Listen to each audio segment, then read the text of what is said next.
All right. All right. Let's see if we have anyone here and see if it's working. Yeah. See if we sound. Can you hear sound? Hello, Can hello. you see us both, etc., etc.? And how do we sound? Give us an idea if you enjoy the way we sound. If it's too loud, too soft. And that's not muted, right? Even though the No, button's red? believe Okay. it or not, it flashes when it's muted.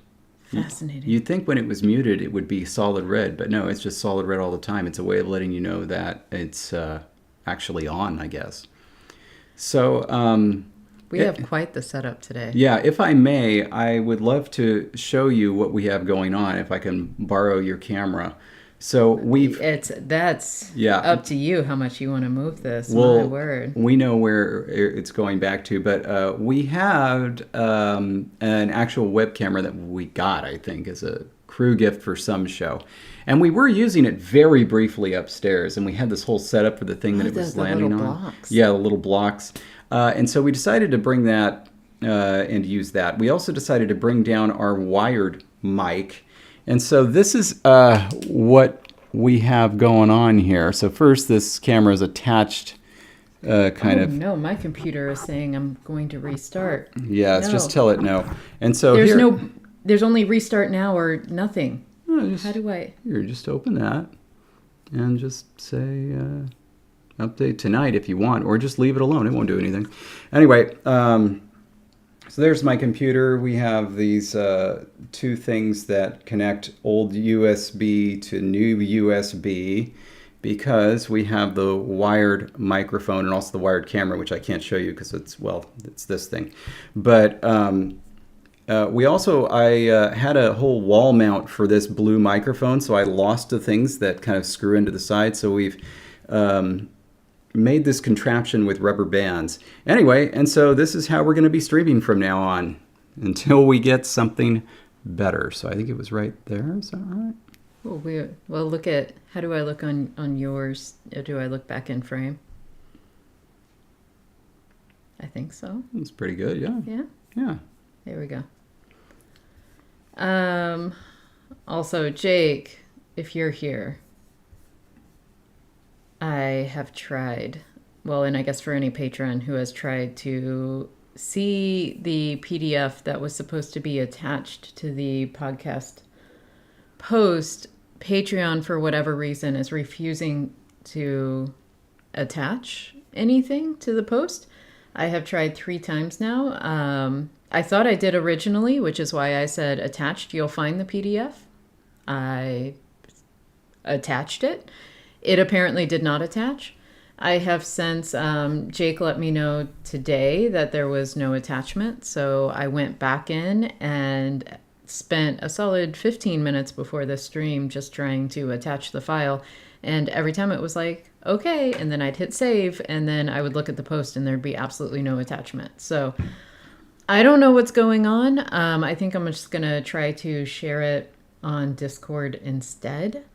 And I hope that anyone who wants to see the PDF is actually on the Discord. And so if you're not on Discord, I apologize. But Yeah. I don't know what is wrong. Like, I literally can't figure it out. Maybe I should make just a whole new, like, secondary post and be like, seeing if this will attach. That's a fine fail-safe. After we're done here, I'll fiddle with it and see if maybe we can try using a different browser. Sometimes it's fickle with Safari, for example. It doesn't show italics on Safari, Right. even though it registers them. Very weird things. Anyway, we'll figure it out. We'll be sure that it gets to you. This month's podcast is very special. I asked Jessie some time ago if she would do it because this is the presentation that she gave, the solo presentation she gave at Georgetown the day before CopyCon. And it was really a magnificent presentation. One of the best I've ever seen. And that's saying a lot because I've seen Jessie present a lot, and all of her presentations are the best I've ever seen.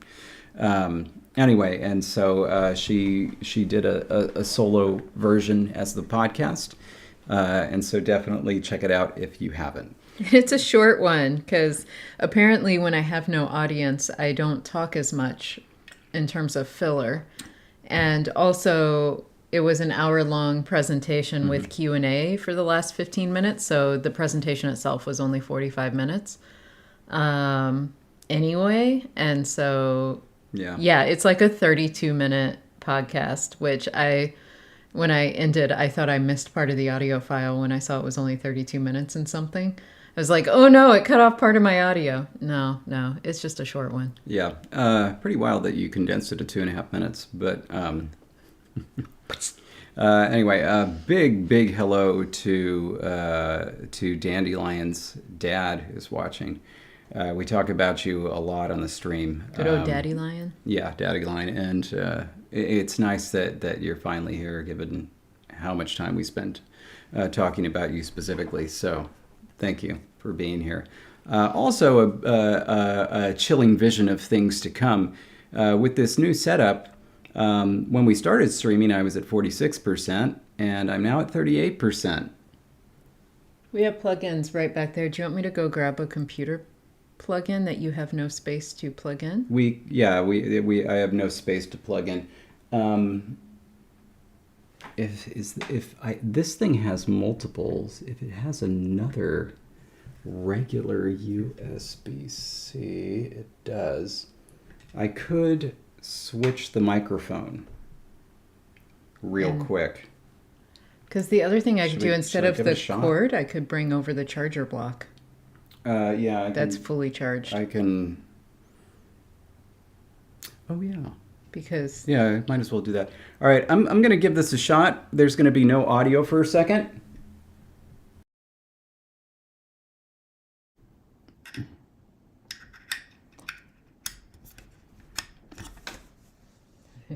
the microphone momentarily was wobbling, and I was like, "No." Yeah.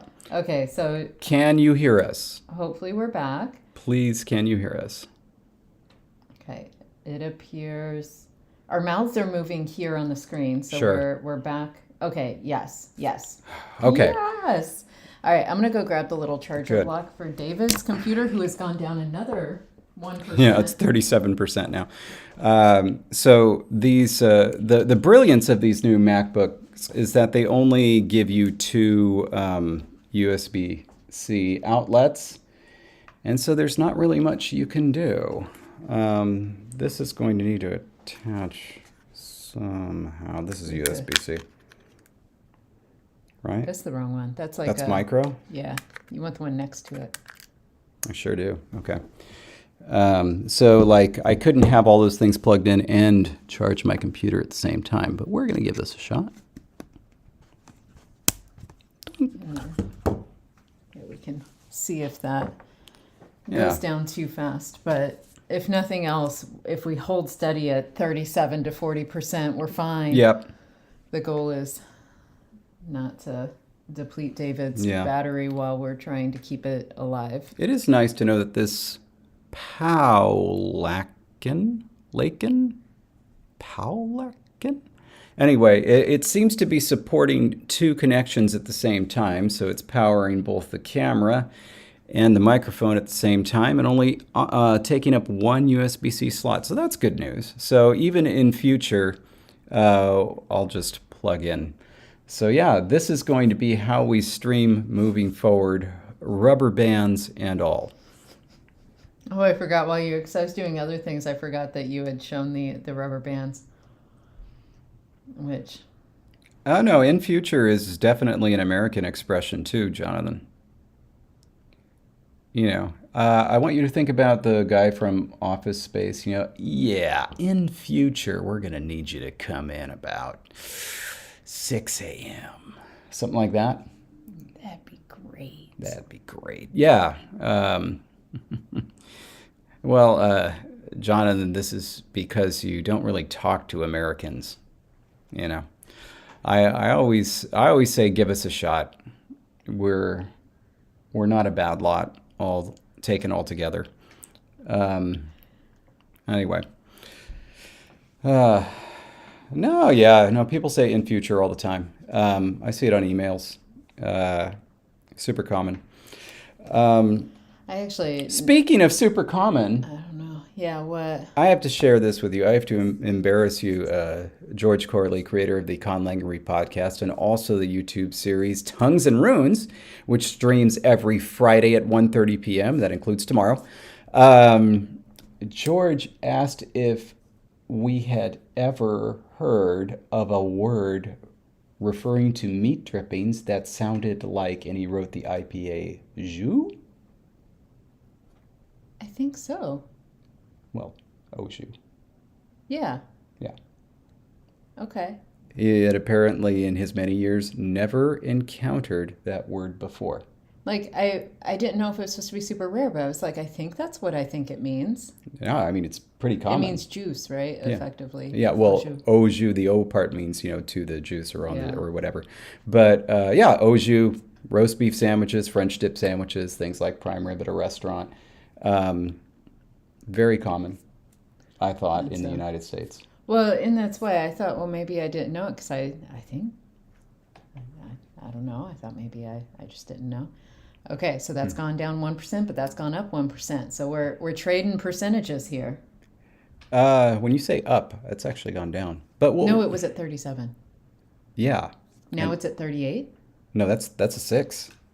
Oh my gosh, they've both gone down. So our little power block may not be strong enough to We'll power see. everything. We'll see. But we do have a free spot.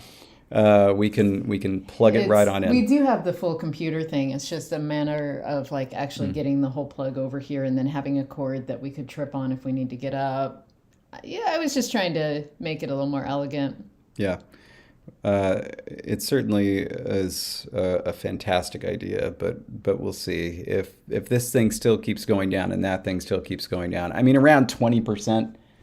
We'll see what time it is and think about switching. I literally from here it looks like an 8. I am struggling with my sight. I'm a little concerned. Very sorry. All right. Well, let's get to some LangTimey stuff. Let's get to the poll. This is an easy one. We were asking patrons to decide on base 10 versus base 20 for our Beaver language. As a reminder, Hey, Carl. hey, Carl, we have never done base 10 or base 20 for any of our 5 LangTime languages. They've all used odd bases. I would say base 10 and base 20 are probably the 2 most common bases cross-linguistically. I know base 10 is, but my guess is that base 20 is the second most common, and maybe somebody can chime in and look it up and see if that's true. Do you see the new collaboration? It's got a photo. Ooh, neat. Anyway, so among humans anyway. Good point, Logan. But in this case, yeah, it turns out beavers have 5 digits on their front and back paws. Pretty standardly, unlike cats where it's there are incidences of polydactyly and other things like that. So we thought base 10 or base 20 made the most sense. We had patrons vote, and it was a pretty clear majority. I mean, it was kind of a close vote, but definitely a clear majority. They preferred base 10, so we have our first base 10 language. Do you know? Okay, so I know I've talked about it somewhere before on LangTime. I don't remember whether it was a podcast or whatnot, but I actually ended up, after all my oh my god, I want base 10, I ended up doing base 12 in Shwati. Really? Yeah, because one of our lovely patrons posted an article about the mathematical explanation of why base 12 was actually more logical for hacking, counting, dividing, and so on. And I forget who posted it. I forget all of the ins and outs and intricate details of why it's actually easier. But I ended up being like, all right, yeah, Joari will be base 12. I'm going to do it. It's a dozen. I'm a baker, and that reflects my baking dozenness inside of me. And so I chose to do it. And so highly divisible. There we go. There was like this really cool Yeah. article all about it. And so anyway, yeah, I decided that that would be what I do, even though like every time we create a language, I'm like, why can't it be base 10? Yeah. So base 10, 10, by the way, it's divisible by, evenly by 1, 2, 5, and 10, right? Whereas 12 is divisible by 1, 2, 3, 4, 6, and 12. And so, that's pretty cool. I feel you're losing a percent every minute.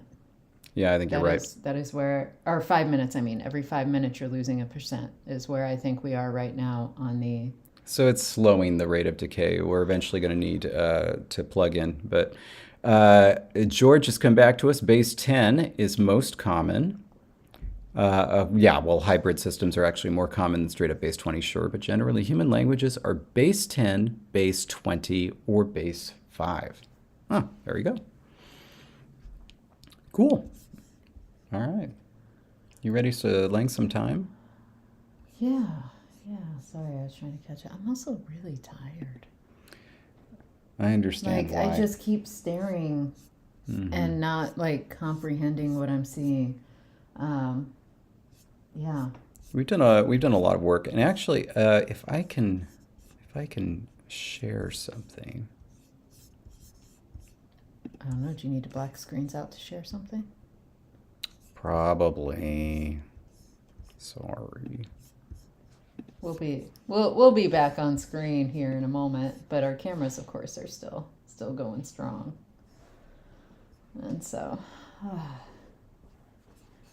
don't know what David is pulling up. I know, right, Charlie? Like, 60 is a big chunk to try to do if you do it as one go and not as like, chunked out. I feel like at that point you would need definitely one that means like half, where it's like half and then a fourth. And so if you had a base 60, like you would definitely need like a special term meaning half of 60 and a special term meaning like a fourth of 60, and like build up to those numbers instead. But then you would end up with a base 15. It'd be a whole thing. I don't know. Yeah. Okay, so I think this isn't going to make it any smaller. But I wanted to share, like, one thing that we've done over the past 2 patron-only live streams is that we actually, I set up a new thing here. We actually have names for all our rabbit characters. And this is both from the base game and the expansion. I've come up with little shorthand descriptions for them. We'll have longer descriptions later. But the rabbit language has a very, names are rather extensive. And the way it goes is just using our first name here. There's a given name, and then a clan name. Selema. Selema is the word for clan. And then there's a family name. Yes. Yeah, well, 'cause your burrow. It's your burrow name. Your season, the season that you were born in, and the number in your litter. And so this character is Elitis, and that's a name based on the number 1. It's first star. Yeah. Oh, first star. Thank you. Yeah. First star. And then Selema Azus is the river. Yes, the river clan. Kaikeni Ovi, this is the stone burrow. Mm-hmm. Which means that their burrow is decorated outside the door with a little stone on it. Yeah. Because they each kind of choose a thing to represent it. Yeah, this is kind of equivalent to your last name, an American last name. This is your family name. Pakego would be the season that Elitis was born in, and I'm not sure which season that is at this point. There are 6 season seasons. Of eating sticks, so it's like winter. That makes sense, yeah. And then Yamoza is the number 8. I think 8, yeah. Yeah, so 8th in the litter. And so, like, the name is like a name will almost be uniquely identifiable.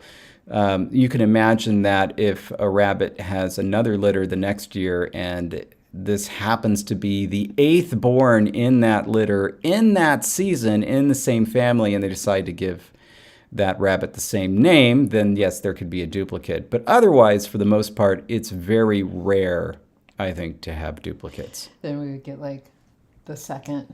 Yeah. Yamosa. The second. And we separated things with there were 4 main clans, and the clans have associated with them particular, strengths. And so, like the Selema Azus, the warriors and the archers come from that clan, whereas the magic users come from Selema Halo, which I don't remember what that is. And actually, it's Halo, isn't it? Selema Halo. It's with the ya and wa that you get the ah. Well, field is 10.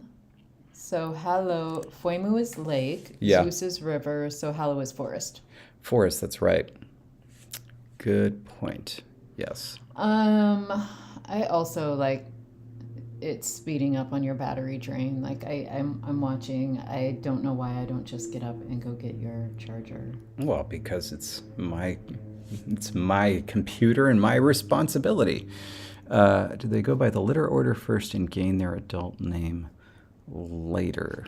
Right, John, I think that's like the pinnacle of being lazy as a parent, to be like, I'm just going to give every child the same name, every litter. And so if they happen to be born in the same season, there we go. It's going to happen. They're all named George. All right, so I'll be back. I'm going to go get, I'm actually going to get the one upstairs. Oh, so you're really going away. Yeah, so you entertain them. Tell them more about rabbit names. Because, of course, a lot of these were your ideas. Okay, so more on those rabbit names. Oh, Daryl, yes. This is Daryl, my other brother Daryl. But yeah, I think the first names were some of the ones that we had the most fun with, because the other names, like there's only 4 clans, and so they're only going to get so many names from that. The burrows, yeah, they each have something sort of outside the burrow that represents, or that's sort of like a door decoration to say, like this is your door versus someone else's. It's kind of like having an address.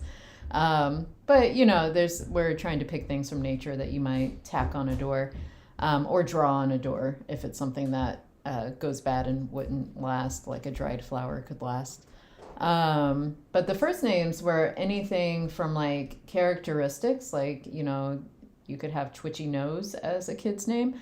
It could be associated with, like weather that's happening during it. So like I know one of our rabbits actually has the name Flood.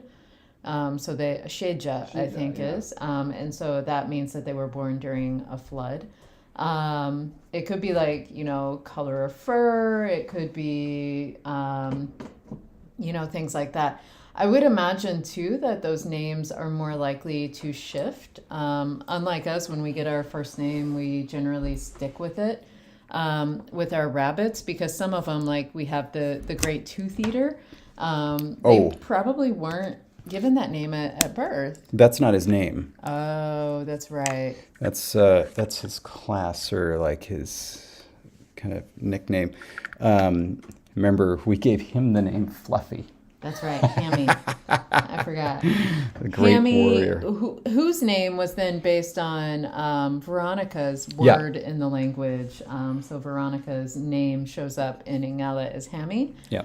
For Hamilton. Hamilton. And means fluffy. And so then Hammy is the name of one of our main characters. And so that's exciting. And then also we were over the top cute couple when we named a husband and wife team in the game after us. Mm-hmm. And so that shows up though in Izenja and Minatis, because yours are not. No, Izenja and Edzalis. Yeah. Those were named after us, but sort of like in a roundabout way, because you'll notice that, well, if you're staring really closely, Izenja, is from House Tividi, or the borough Tividi, which is David's name in Ingala, which means onion, so from the onion borough. And then Idzalis means sassafras. And if you've been around with us since season 1, you know that somehow I got nicknamed Sassafras. That just sort of happened one day, and it's been a thing ever since. And so we now have a sassafras rabbit in the game Idzalis. And so, but they're of the mushroom burrow. It is initial stress. Sometimes it's hard to remember the stress. Davidi. Oh, sorry. No, Jonathan, you're right. It's initial stress by default, and then it has to be marked otherwise. So yeah, elitis selemazus kakeni ovi pakegoya moza. There we go. All right. Fun stuff. Okay, so let us get back to our beaver language. So now we need to do bigger stuff. Where were we last time? And we also need to make some more portmanteau, because we now have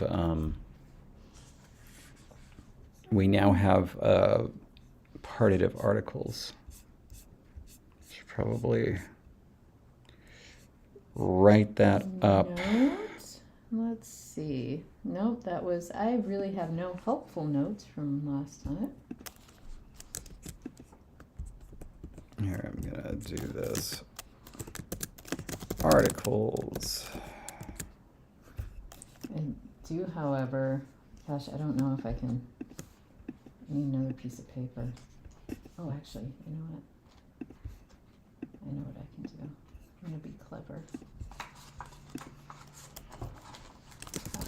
I'm gonna show my sketch for what became the Conlang year April picture. This was my initial sketch. And so, fun little fact for you.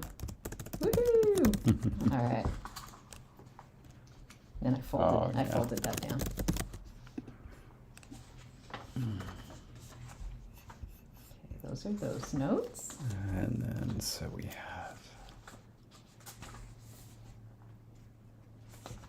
I think it's key. Well, hello, Miles. Key and hope. I'm so happy that you dropped in to express your hello before needing to go and do the very important conferences that you have to do tonight. Best of luck. Let me make sure I've got that right. Oh, Logan says rabbits can break their own spines by jumping too hard. Oh, that is unfortunate. You're absolutely right, George. Oh, hello, Nutaskrike. We are currently getting back into the swing of things here. We will have a base 10 system in Beaver Lane. Woo! David's gonna sneeze, and you move away from the microphone, the much better microphone if you're gonna sneeze. I survived. And we're trying to remember kind of where we were. I'm getting back in my notebook to try to remember to take notes. This is what's happening. It's all very... Oh, David is making a chart. There, it's not a very complicated one, but, you know, sometimes it's nice to be able to just look at it at a glance. All right. Yeah, George, beavers on the front paws have five digits. And on the back. Well, the back are more webbed and it's less clearly delineated in terms of digits. We were, however, very impressed by the grooming claw, which I remember we ended up spending quite a bit of time on last week, exploring how beavers use this little claw that somehow clips and grooms on their back. It's really, really fascinating.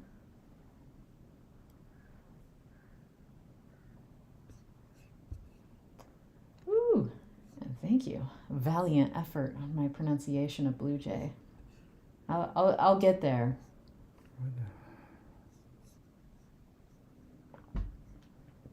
I know. Oh, I see. Yeah, because right, because it's not affected. So that's what that is. Okay. Yes, we had what I call the politive. Paw. There you go. Yes, it's Yeah. down there. Um, that was one of the only other two notes I had on last week's stream. I Okay. had 3 notes in total. And Mo is, we haven't done that one, have we? We haven't done the portmanteau for Mo. Is that right? I thought that one was not getting one because you said they shouldn't all have one. No, whether they come from verbs or nouns. So which one did Mo come from? It came from a noun. Yes, yes. And there it is. Moku, moho. Okay. And then ing does. All right. All right. All right. Well, I guess, do we want to do more postpositions or do we want to actually do verbs? Oh, by the way, check it out. My computer battery is... It's going up. So So, yeah, the little good. charger block, as wonderful as it is to charge things on the go, Like a it is phone. not intended to run a computer that is running multiple things all at once. Yeah. That was a mistake. Yeah. Oh, noun gender we don't have, so we can delete that. Yeah. Do we want to do... Have we even talked about possession at all? Kind of. It's kind of what the partitive is for.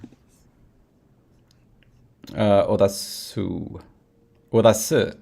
No, gosh, why do I keep looking at that thinking that it's tapahla? Odasu.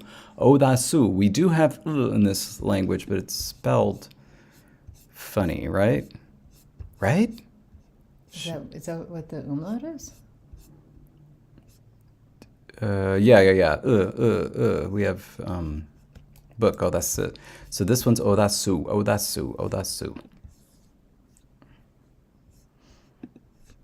No, we already dispensed with gender in this language. And then noun possession. I thought we were just using the partitive, but we could have 2 different types of possession.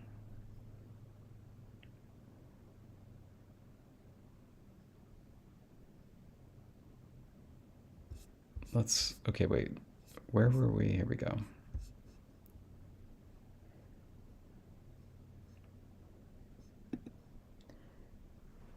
Two different types of possession that indicate level of attachment, because like the more kind of attached it is, the partitive would be assigned. Yeah. The less attached it is, some sort of postposition. It would be a postposition. Yeah. A frong is a frong, yes. And hello, Karis.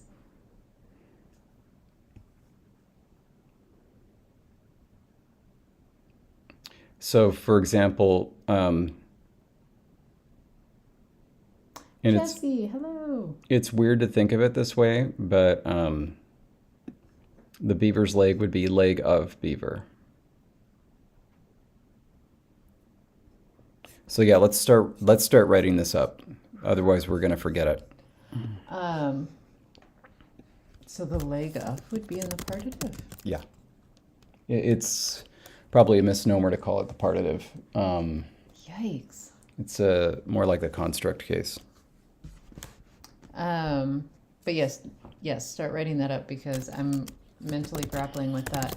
I did want to say there are a lot of really cool ways to distinguish types of possession, and of course, like inalienable versus alienable is like a grander sort of categorical distinction that shows up in a lot of languages, but what that means for a given language can be really quite different. And I wish I could remember which language it is. I pulled an example of a language.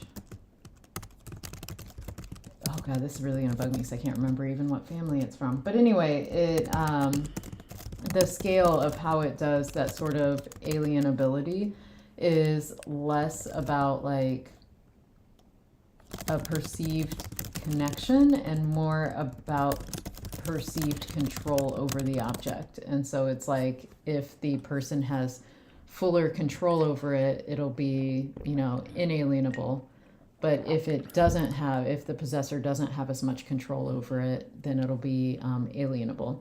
And it was really cool because it's like at that point, the kinship terms actually, some of them were alienable because a person doesn't always have control over, say, their aunt.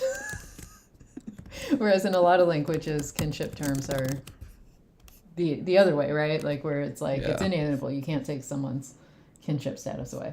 But anyway, so like it was just a really cool thing. So if you are doing some sort of split in your own language, like there's a lot of really neat ways to think about how do my speakers perceive of these different kinds of possession.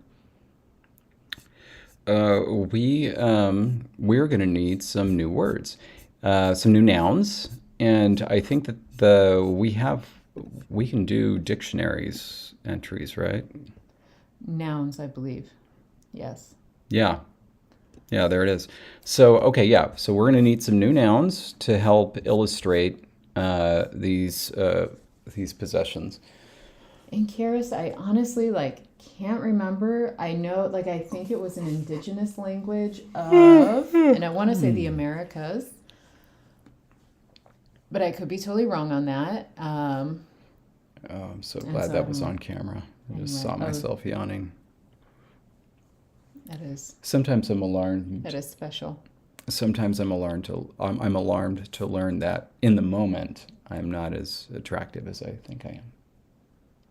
So you're not an attractive yawner in your perception?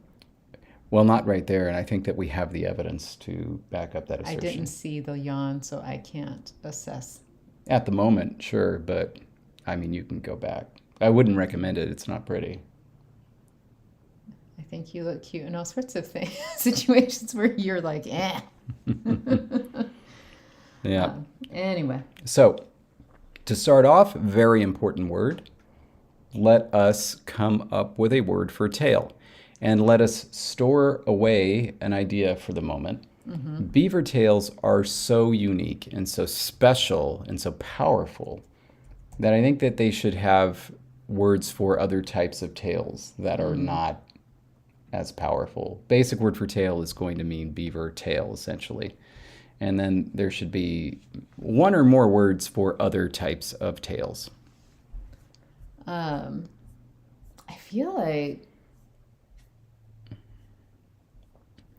Well, anyway, sorry. Patron names, anybody?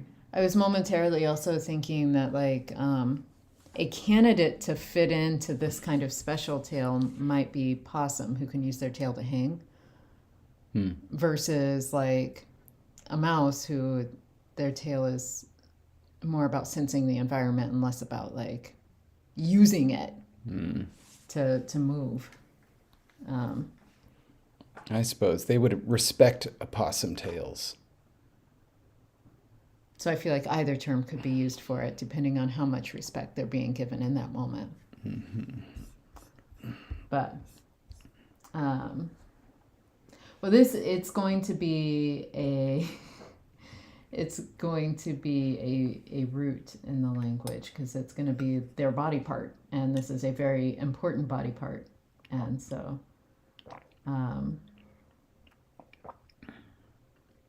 Oh, thank you, Sissa languagist. I always have to restart that. And Alice's class talked about you, David, in sociolinguistics. They were told they could use corpses from fictional media, and Fremen in the various Game of Thrones languages were mentioned specifically. Well, how about that?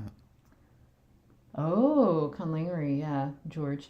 Thinking about the world of tails, you've got balanced tails like cats have, ornamental tails. Is it even a tail on a rabbit? It is, but Would they even think of it as a tail? Is they're like, it's just a Yeah. ball of fur?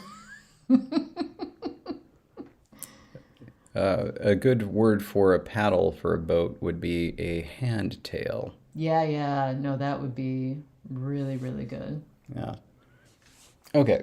So, but yeah, I really we're just looking for we are looking for roots, potential roots for the beaver word for tail, and we'll put it to a vote. Non-binding traditional LangTime vote. We have CBC structure, right? Oh yeah, and CVV. Because You can have CVC or CVV. You cannot have CVVC. well, just today I noticed that we have a new person in our Discord server. Yeah. And so, in honor of that, Bean could be. Oh, I see. Yeah. I just momentarily forgot the coda status. But Yeah. We can do that. All right. we are broadcasting from Pacific time zone, which is, isn't it UTC -8 I don't know after the time. after the time change? So we got Bean. UTC offset. Yeah, we're UTC -8. Throw out some other stuff.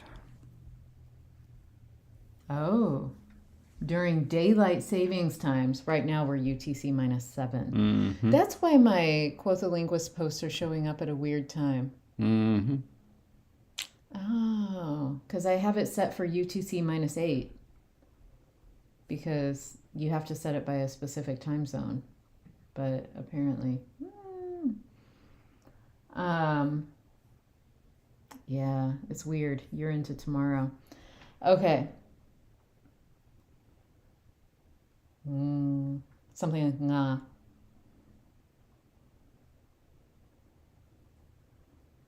Ngav is another suggestion. Which V? Oh, what happens to v? Ngav. Right, Ooh, I like let's ngav. take a look. That's a good one.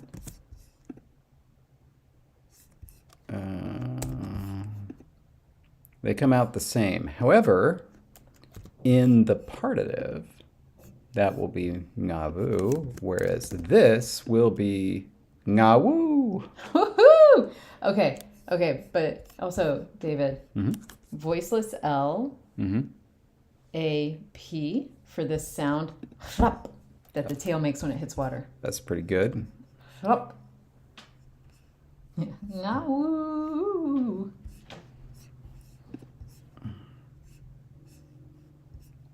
There we go.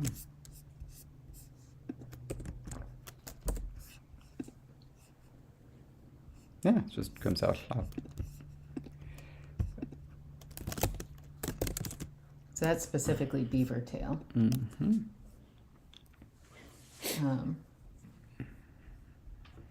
And trying to see what else I feel since you were eliciting.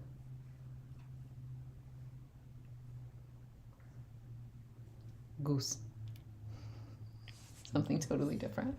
Goose. That goose. Oh, all right. It also comes out goose. All right. I like these. Let's go ahead and do. Oh, we did have a couple others come in. And soup. Too late. We've got our 4. We don't have a begged, schwa. We don't have a I schwa. begged people for forms. They gave me none. All right. What shall our beaver tail word be?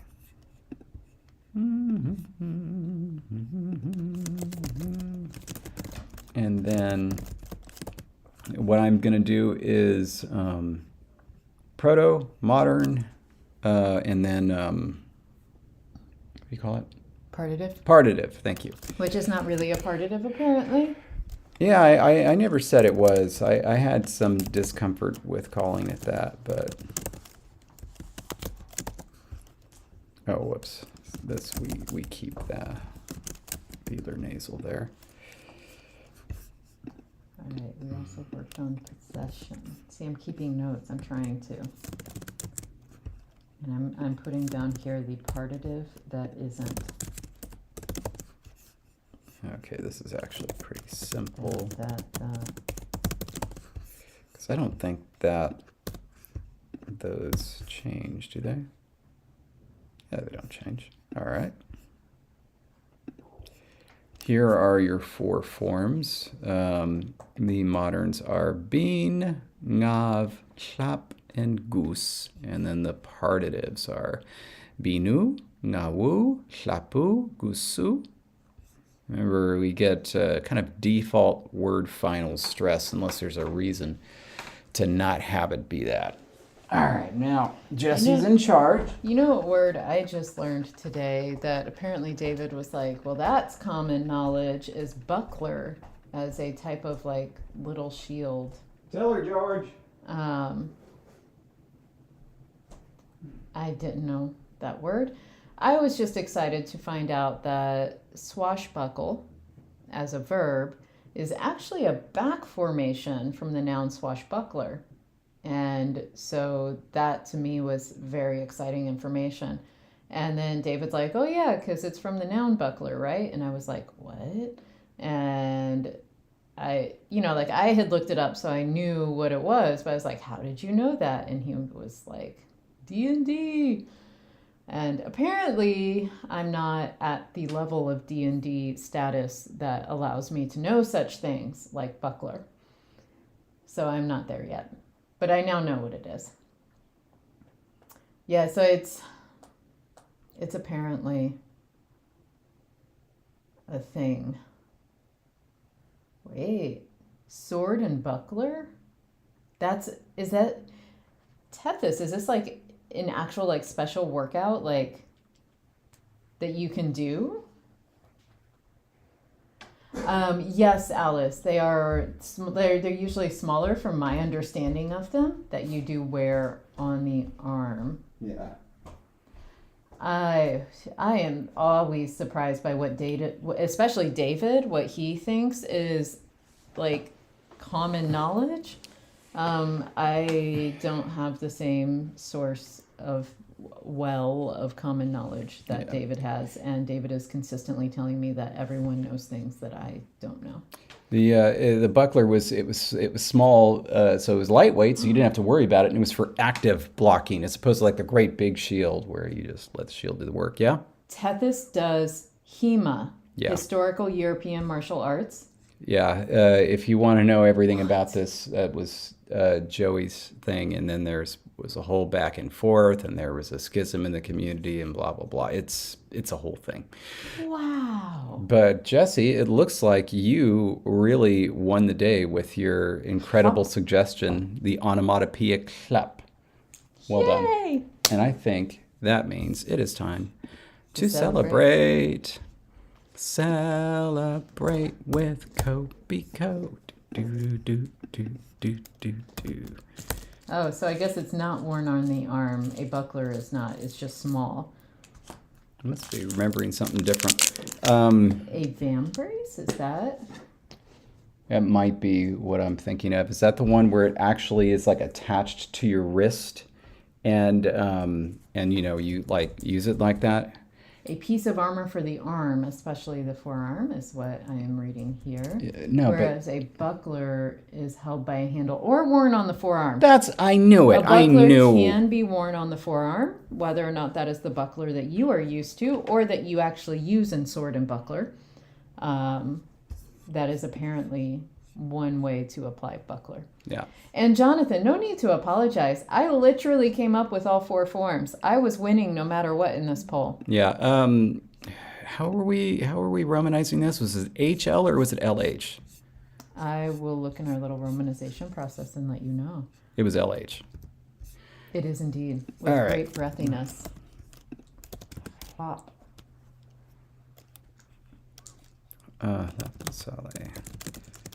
beaver's tail.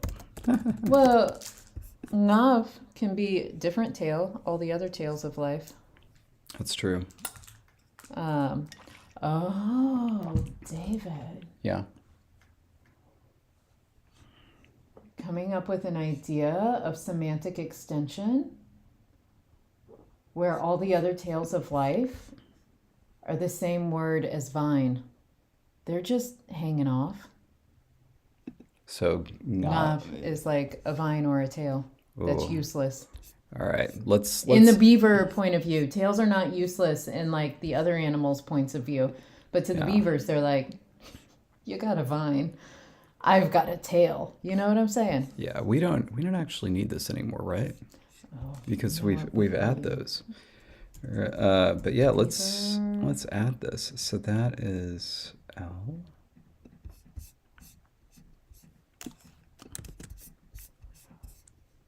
No, we have not entered beaver into the dictionary. Really? Well, that surprises me. Oh dear.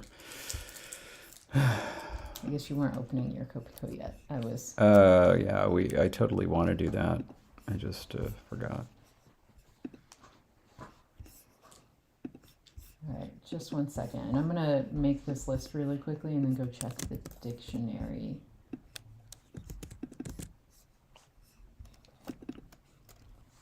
And then I will do the English side, what you're working on right now. Okay.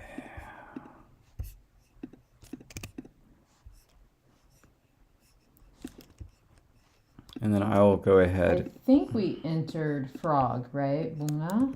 Yeah, I thought we entered everything. It's surprising to me, and I think we did. We just didn't enter beaver for some reason. Maybe that was what sent us down the rabbit hole of like, so sale and sa.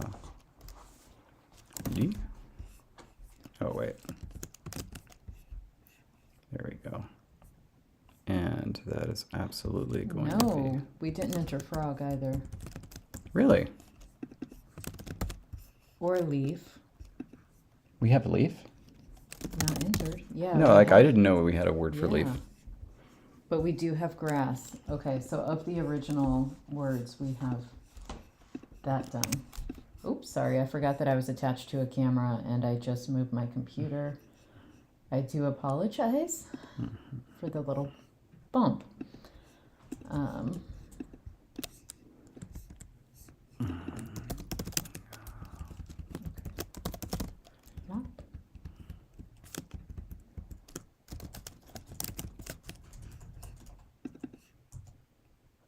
Wait, or is it bunga? It's the protoform was bu ingma. Yeah, I know. Okay. I'm wondering about the stress. Is it default to right unless it has a reason to not be, or is it just like the leftmost on the right thing? I thought it was default final, but let me. Whoops. Primary stress is assigned to the last syllable unless the penultimate syllable is heavy and the final is light. Got it. Okay, so it is bunga. All right. Frog. And I didn't even remember having a word for leaf. Leaf Gabu! is gabu. Yeah.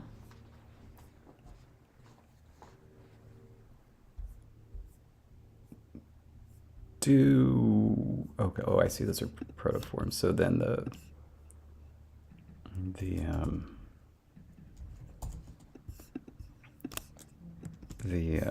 oh dear. Did you already enter beaver? Yes. Okay. Grasses. Oh, that's we already did that, and then leaf.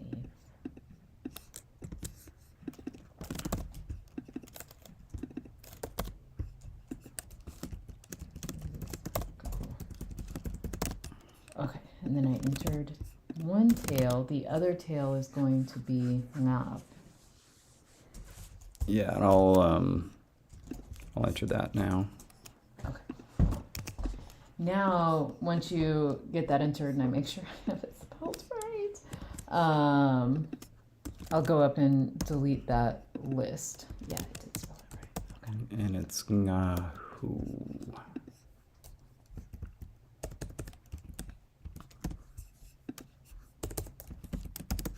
I think, yeah, that was why we hadn't done it yet.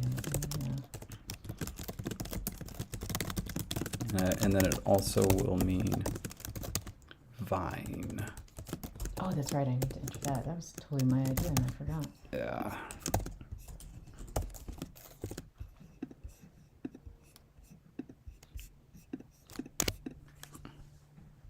Ooh.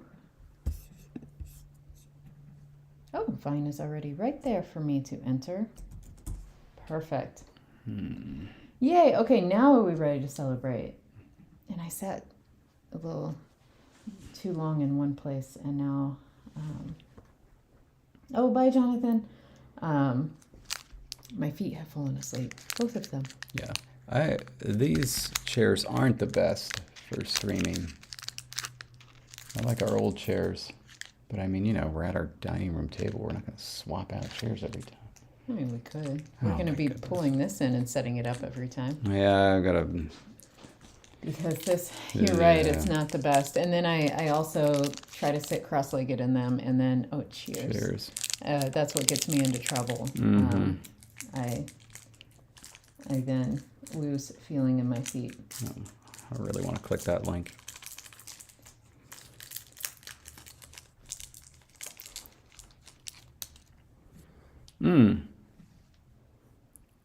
Copico. I'm just thinking about the link. This is a lantern shield. Oh my God. Hold on. It was combined with a pulling it up. lantern in the Italian Renaissance. For nighttime duels. Oh, wow. And you could also potentially, with a mechanism, darken the lantern or release the light. You could blind someone. From which to hang the lantern.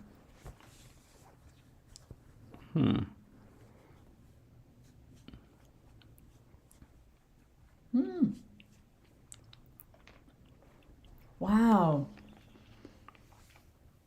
Fencing manuals of the period integrated the lantern into the lessons, using it to parry blows and blind the opponent. Jesse, why couldn't you have told us about this earlier? Look at this. The most peculiar example is the one now kept at the Kunsthistorisches Museum in Vienna. We missed it. Ah.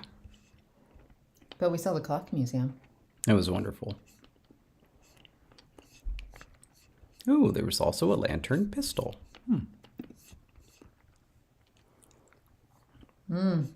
It is believed, however, that it was never actually used in combat, this lantern shield, but instead for patrolling city streets in Italy specifically. Oh, that makes sense.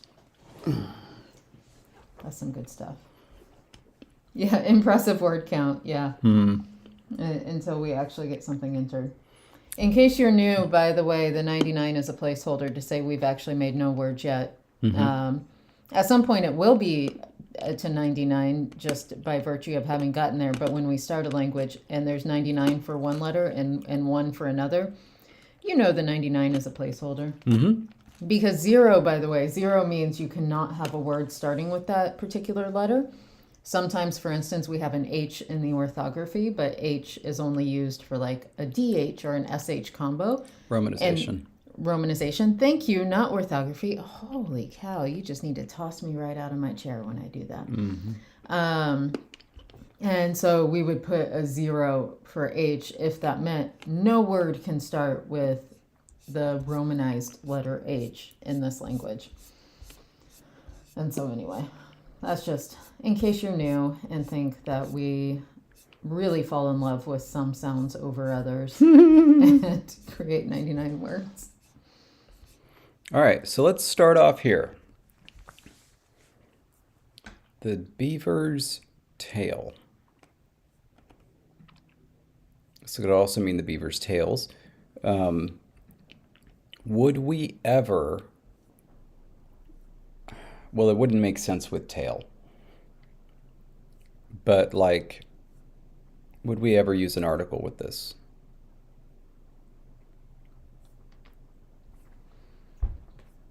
What?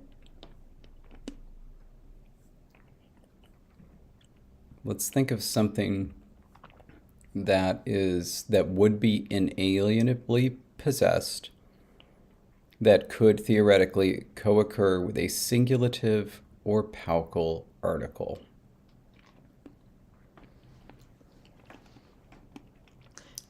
So that should be paucal, yeah? Yes. Very Okay. sorry. I was like, did we create two methods of a fake partitive?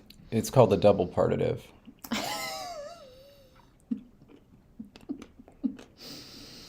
I almost believed you. A double partitive is kind of like dividing. So it actually produces a ton of things, but they're very small. So it's like a mega plural.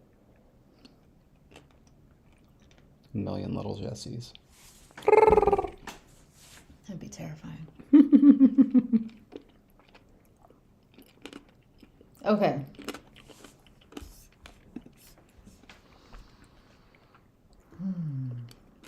That's actually a really good example. Let's come up with a word for tooth.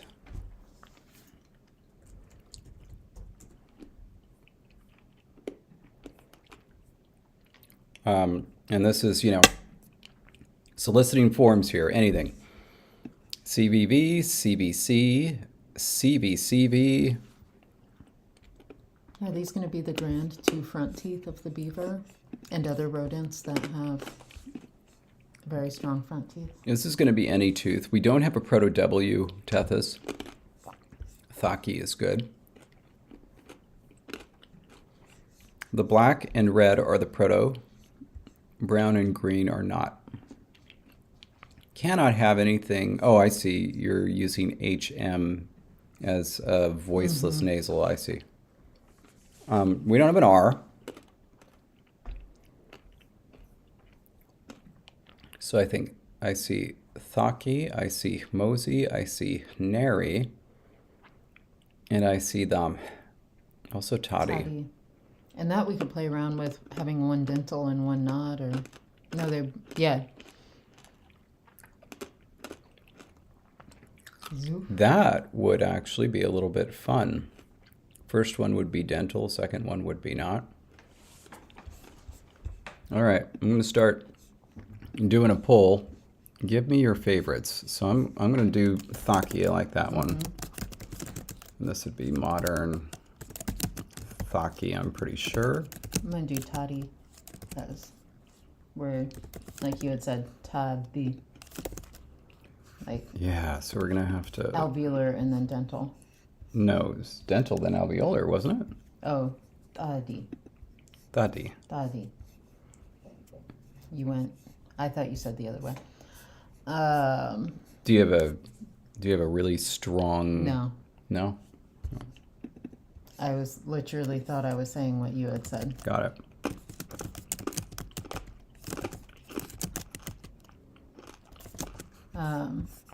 Better check if these are right. I could do a mosey. Obviously, Okay. feeling the E at the end. Yeah.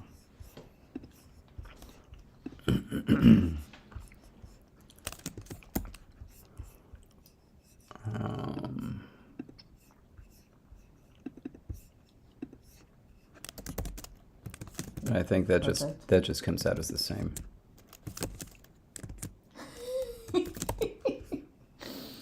Jesse just said, "Why don't you mosey on over here?"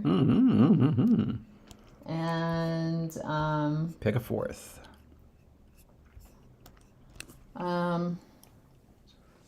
yeah, let's do Zoof. Okay.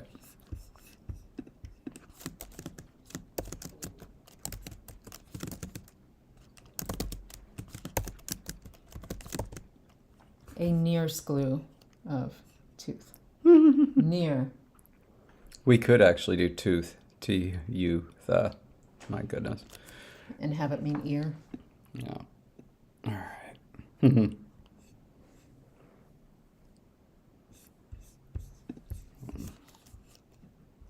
All right, find out what our word for tooth is.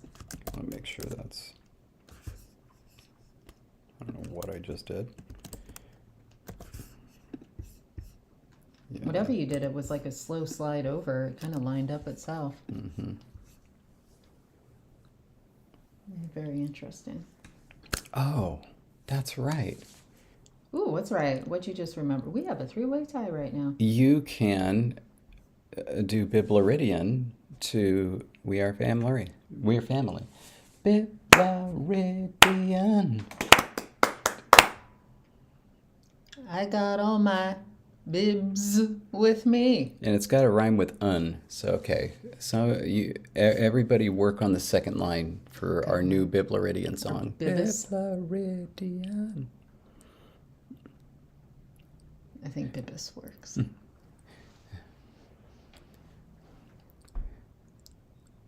Wait, wasn't it supposed to be like a kind of play on a dino? I got all my dinos. I was going to say aliens and conlings and fun. Oh, there we go.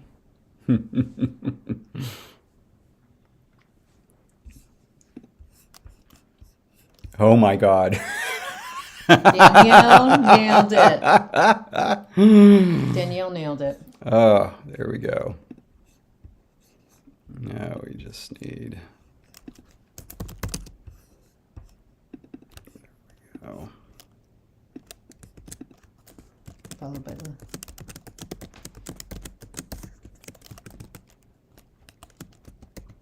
We're getting close on having...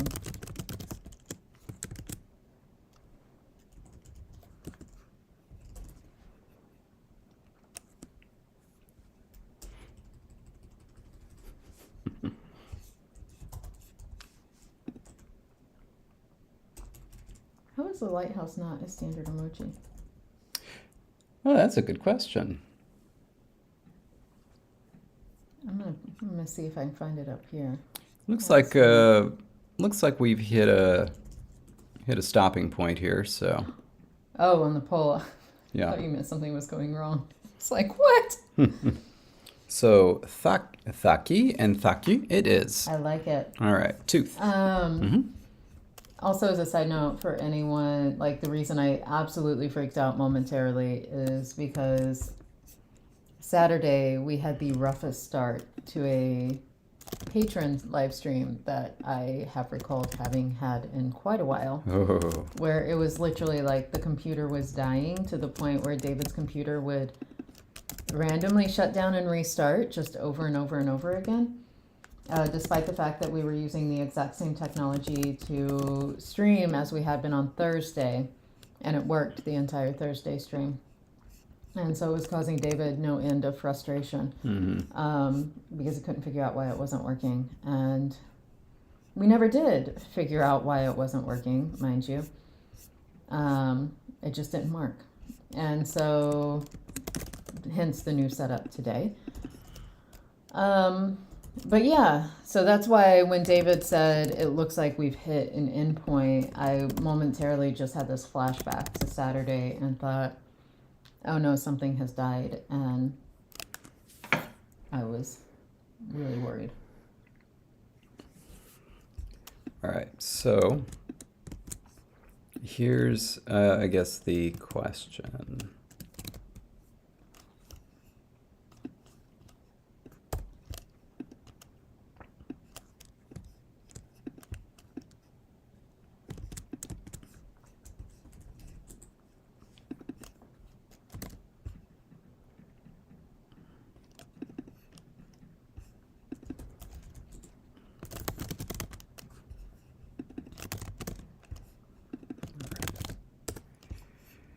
Okay.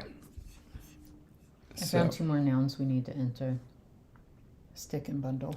Oh, that's what we used for our articles, so we need to discuss how exactly we're going to treat them in the modern. Okay. But I want you to jump to where I am in the document. Bless you. Very sorry. Okay. So this is where we need to ask ourselves a question. Do we want to do this or not? So the way this works is that the possessive is in the partitive. So presumably if it goes along like that, we'll be using the partitive articles, which means that there will be greater use for the partitive article in our grammar. And then anytime there's an article, the previous thing is in the partitive already. So does this distinction make sense? The top one, of course, is done. That's either the beaver's tooth or the beaver's teeth. Doesn't matter. Number isn't mentioned. But then we have the articles as well. And so it's kind of like saying, let's see, the teeth, a stick of the beaver. Or the teeth of a stick of the beaver.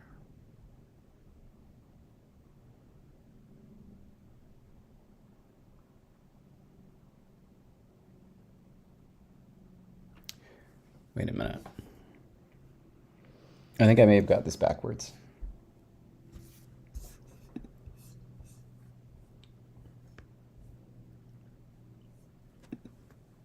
I think I may have gotten this backwards.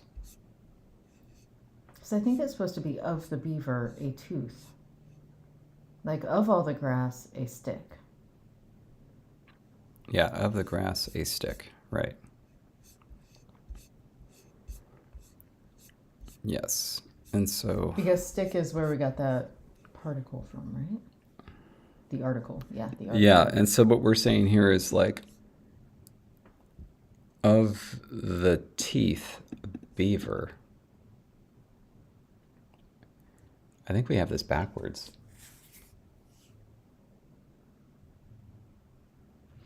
I think you were basing it on this, which is how we got the article, not how we got the partitive.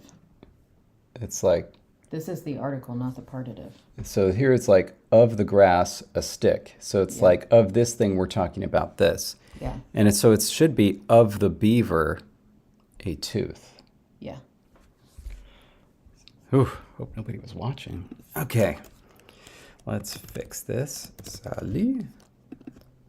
Faki. And okay, so it's the same question, just a little bit different. Now here's where I think it actually gets more difficult. Yeah. Because I think ho and ki need to follow tooth. Because you're saying a tooth, which means ki, like thaki ki, but it's No. going to be thaki ki. No, absolutely. No, these meanings have to change to see if they even make Okay, sense. okay. So it would be Beaver singular tooth. the And then the second would be a few of the beavers plural. one or teeth. many. Yeah, actually, we couldn't. It should be. Which is awful. I know. But yes, wonderful. Wonderful English. The beaver's teeth, and then this one would be, Beavers plural teeth. yes.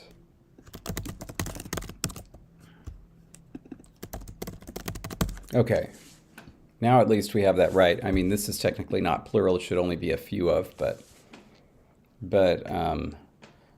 Just imagining all these beavers, and then between them, they only have one tooth. And it's like it's the beaver's tooth.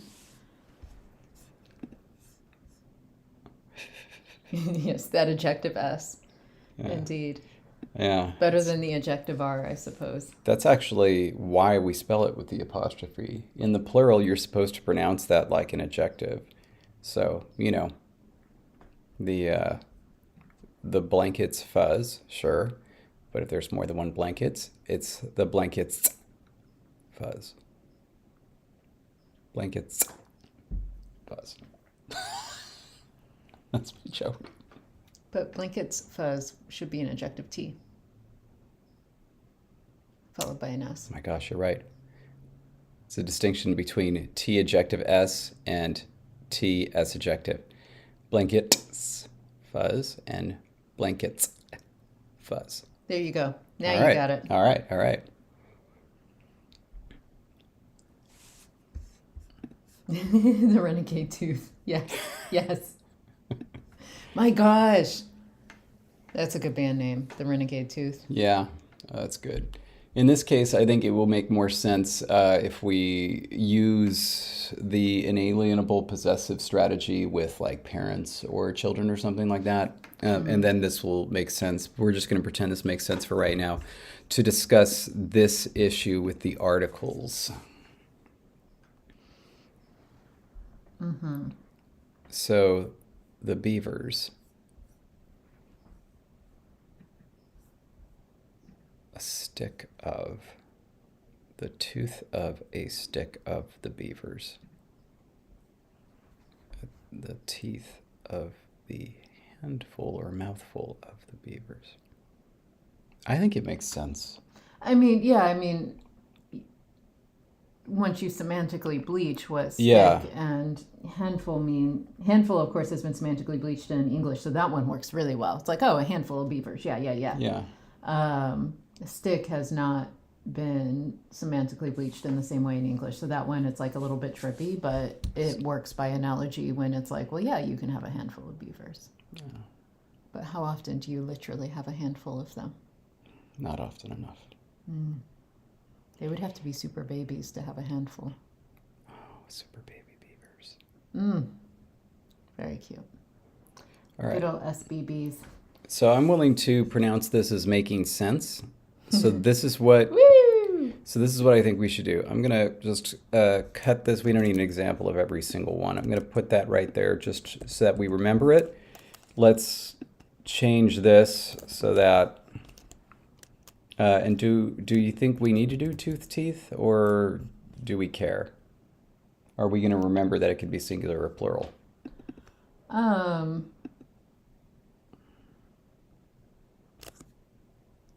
I mean, I feel like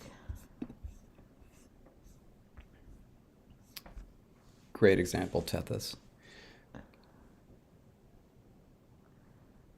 I feel like Toothus. we should remember, but also we could do like the beaver's teeth all in singular, the beaver's teeth all in plural, like if we wanted a slash. Because it's like the beaver and the tooth or teeth are singular or plural, right? Let's do that separately, and with two arguments that actually make sense. Right now, let's just list what counts as an alienable possession. Did you see this suggestion? That's so true, but it looks so silly. Yeah.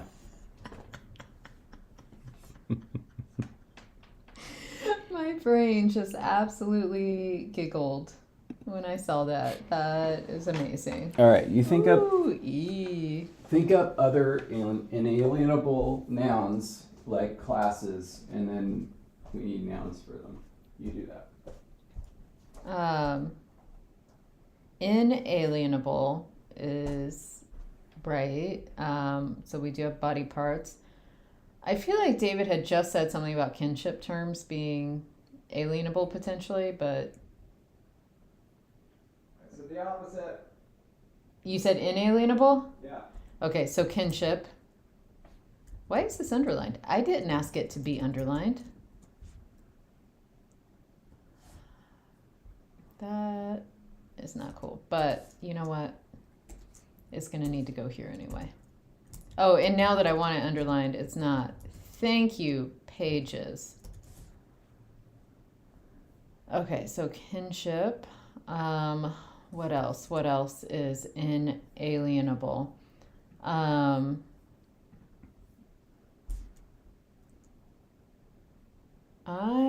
Let's see, no, that's under body parts. I was thinking, I'm going to see what David thinks about this suggestion.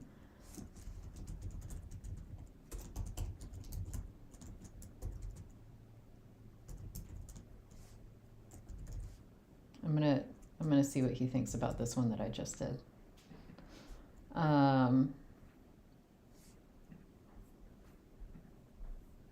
Well, part whole, I mean, that would really be like, well, you know what? I guess you're right. Body parts for beaver, but then like parts of a tree for a tree. Would that just be extended under body parts, or should we specifically list a part whole? Yeah, we can go ahead and list that metonymy if you want, just to have more examples. have me some Kopi-Con jelly beans. We got a lot of root beer in here. Okay, so this one, David, was the one I didn't know how you would feel about it, but I popped it here. I'm calling it the associated locations, perhaps an associative relationship, where it's like the beaver's dam, like the home, the den, the dam of the beaver. But I don't know how you feel about that. That's interesting. But like a birthplace cannot be taken away from you. Like that is a fact of you. So like your name, your birthplace. Well, that's an interesting idea. Like you could have a distinction.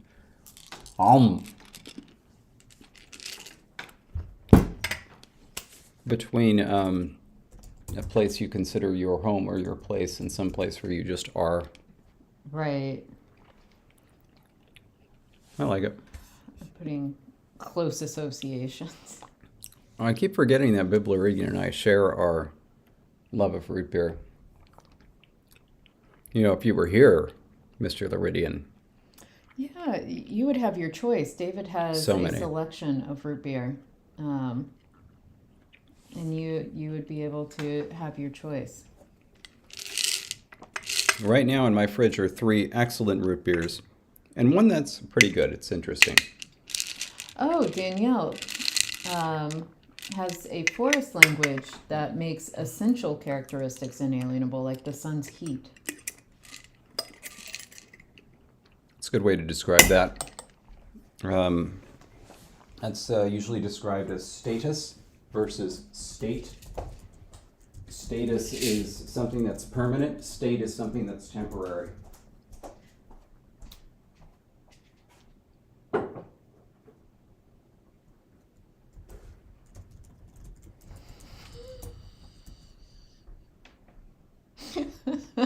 I didn't want to steal your example. I tried to come up with one on my own, and this is how tired my brain is. I'm going to leave it for David. Logan also loves a root beer. Oh. So that's good. Okay, let's see what David thinks about that.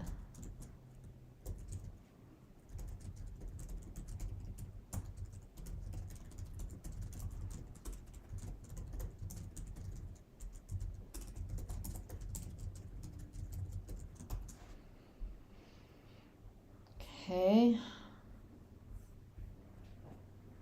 I think that's a good list to work with. We'll see. Oh, Tethys. We need to have a LangTime Root Beer Festival. I'm a big Top Chef fan, and now David watches it with me because he loves me. And last night in the episode, I won't give spoilers away just in case you are also a watcher but haven't watched it yet. But this was like part of the episode preview, so I'm not spoiling anything. But they effectively had the first Top Chef Cheese Festival, where they were competing in a thing to use cheese in their dishes. But anyway, we need to have the first ever LangTime Root Beer Festival, where of course we'll have root beer jelly bellies as one of the things, but then all the root beers and root beer floats, of course, for Matthijs, who loves ice cream. You know, I made root beer once. Matthijs does not love ice cream. David's homemade root beer, which may be sketch. Well, I discovered the importance of sealing. Like, you know, it's not like it's sat and it's like, oh, it went bad, but you don't get the real flavor if it's not a really tight seal. And it's like, for me, it's like I don't like carbonation. So you'd think that it would be far preferable, but there's something with the combination that changes the flavor in a very specific way. So yeah, one of the 4 bottles I made was just was not good, but the others, they were pretty good. Okay, so side note, yeah, no, mug root beer is not drinking in our house. Hang on. Let's be honest here. First of all, there's 2 different tiers of root beer. There's mass market root beer, and then there's I guess 3 levels. There's mass market root beer. There's specialty root beer that you can get simply, and then there's specialty root beer that you can't. Of the bottom tier, which is mass market root beer, mug is fine. A&W is fine. Dad's is fine. Barks, you do not Barks is find. terrible. Barks is the worst, far and away. But it's like, it is mass market root beer. So like you get what you get. The tier above that, that's where you find, and I think, who is it that just listed? Colin had really two really good examples. Henry Weinhardt's and Stewart's, those are good. Henry Weinhardt's is good. Um, and yeah, that's why Barks is unique. It's the one that's caffeinated, which I already don't need that. And the I think the best one that you can get in stores generally is Virgil's. Love Virgil's. The tier above that, that's where things get really interesting. And I have a whole ranking sheet, one of which, or at the top, is Americana. And part of the reason that I have a ranking sheet is due to Jesse, who got me a whole bunch of fancy root beers. A really good one we have right now in the fridge is Saranac. Yeah, that I think one. it's very good. Also, and now Barks is the worst of the root beers, at least of the mass market. There's no way. I need you to make sure you read Tethys's last fall. Their partner and them went to a fancy root beer place and tried a flight of root beers. Like, I need to see if Yeah, I can find one of those places around here so we can go do a flight. yeah. Let us know. Let us know where that is. Also, I want to just take a moment and acknowledge Colin. Hello. I didn't even know you knew about this. Colin is a friend of mine going way back. I've been to his house in Reno, where he has a massive game collection. Um, anyway, IBC is good. Never had Old Dominion. Now I'm interested. All right. And Danielle, yeah, root beer. The sassafras root beer. I've or had the Maine root. sarsaparilla. I've had Maine root. Very good. Okay. Well, in I San don't know Francisco. either of those, and I'm in the Bay Area all the time. Goodness. Are you going to kick Carl out? Oh, Carl. And yeah. Well, it's so nice to chat with you again, Colin. Okay, I ran continue on into Tethys. Colin a number of times. You know, when I was doing a lot of the I don't know how to specify these, but the fan conventions. So if you hear the word convention, you might be thinking of something like San Diego Comic Con or Dragon Con, New York Comic Con. Not these. Those essentially are corporate conventions. I'm talking about the fan conventions, the ones where like the biggest one is WorldCon, but there are plenty of smaller ones. I used to go to quite a lot. Anyway, that's where I run into Colin all the time, and I haven't been around to those like at all since COVID. Danielle had to leave. No, sorry, Danielle. Stay grammar. I'm glad though that your dad stayed. So Danielle is gone, but her dad is still here, of course. A real fan. Oh, Ardiaz wasn't going to be here today. That's right. I was going to say, Ardiaz mentioned something about like a local librarian watching LTS, right. and it's like, whoo! Woo! Exactly. Yeah, an owl. Woo-hoo. Woo! Okay, so David, laugh at my brain's inability. Somebody suggested something else that The water's wateriness. rock's hardness. That's what language. That's true. And I'm just gonna list Danielle's The Sun's Heat. There we go. LTUE is a definite like actual fan, like non-corporate fan convention, and that is that the only one we've been to? For the two of us. Yeah, like, and since COVID, like I would say even something like the Game of Thrones convention that we did, that was small, but that was definitely corporate, Wait, Amicon Amicon. is not corporate. Yeah, it's done by the Public Library of Amarillo, and they get some big guests, but no, that's definitely a fan convention. Ice and Fire. Oh in my Ohio. gosh! Oh my gosh! That's right. Wow, we did that. Yeah, the Ice and Fire con. Ah, that was a good one. Okay. I'll stop thinking about that. We can get back to beaver language. I was just trying to give examples. Wow, no. And KobeCon, of course. No, Yes. KobeCon, of course, is corporate, sponsored officially by KobeCo. You know. Or not. Or Yeah, not. Baycon I haven't been to in a while. By the way, Colin, I'm on the SMOFs list for no other reason than just to snoop, especially nowadays. What is SMOFs? SMOF stands for Secret Masters of Fandom, and it's a listserv for people that run fan conventions. And I've heard things about Baycon. I've heard it might be going away. Anyway. And yes, you're right, Carl. KobeCon is totally Bib's production. That's right. Bibluridian's operational production. Okay, so I just put here. The other ones I put examples, and here I'm like, here. Yeah, let's just let's come up with a word for child. Let's do that example here, and then let's do our later example with varying pluralities or things like that. So we get the example in there. So word for child. Throw out examples. It can't be frong or frong be. Both of those are taken.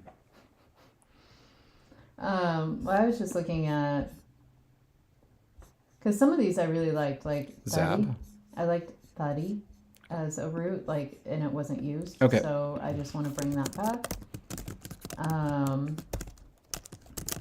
Another one that wasn't used, because I don't want to change the final vowel. Moza. Oh wait, would it be O? No, it wouldn't be O. Hmauza. Yeah. Mauza. Mauza would be the root form, and then moza. That's a big word for child. It's because it's a big responsibility, big undertaking. That's true. Um, Nanga. Oh, did you get Zab? Yeah. Is it? Okay. Need two more.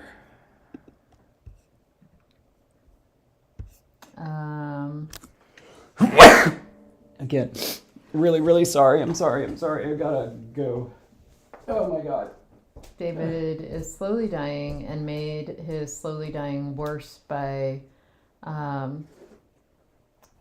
really mistakenly. This has been going on now for getting close to 24 hours because David thought it was a good idea to not just hold Kitty, the cat that he maybe loves most. I don't know. You'd have to talk to Roman about that. Of course I do.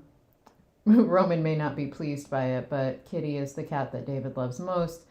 And rather than just holding Kitty and petting her, he decided to literally get his face down in her fur to snuggle. And if you don't know, David is actually allergic to cats. Allergic to everything. And it was not smart. So now for the last 24 hours, he's been slowly dying a very painful, allergenic kind of death. Okay, so to the non-front teeth. Oh, Colin, that's kind of fun.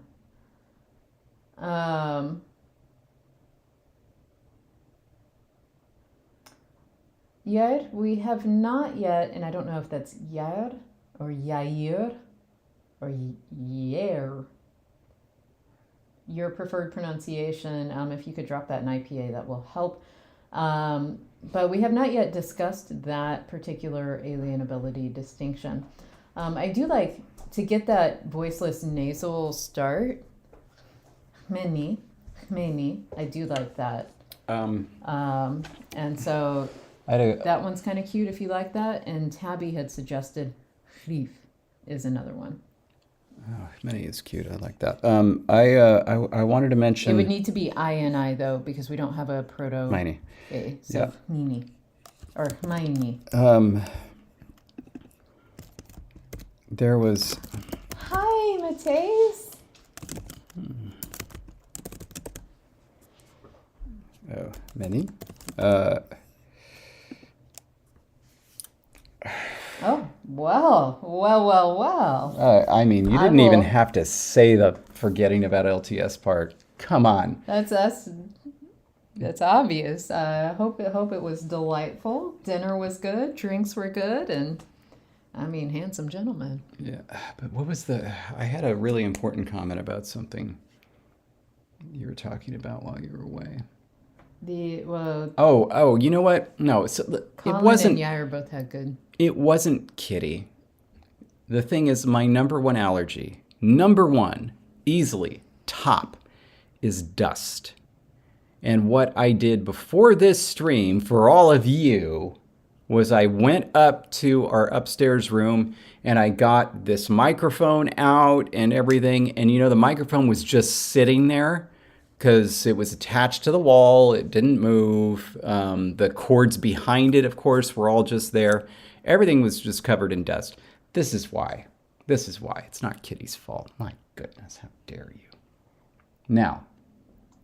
Matthias went to an izakaya place. Oh. So what was your favorite of the options for the last one? Oh, I totally thought we already had 3.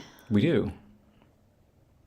Before we had many, I thought we had 3, so I thought we needed one more. I was confused. There's leaf. And there was... there was also nganga and zab. Zab we got. Yeah. Maybe leaf? Yeah. All right.